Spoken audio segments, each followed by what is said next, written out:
প্রশ্ন, কবিগুরু রবীন্দ্রনাথ ঠাকুর। মাগো,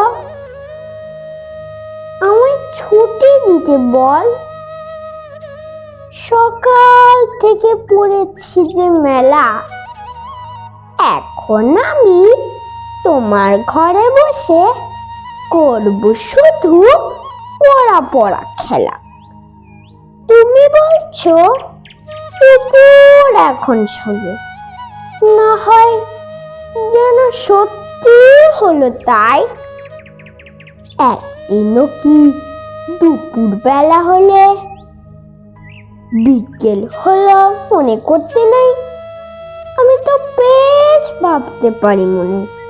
সূর্য ডুবে গেছে মাঠের শেষে, বাগদি বুড়ি চুপড়ি ভরে নিয়ে শাক তুলেছে পুকুর ধারে এসে।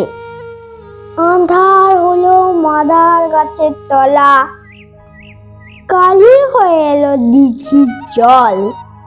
হাটের থেকে সবাই এলো ফিরে, মাঠের থেকে এলো চাষির দল।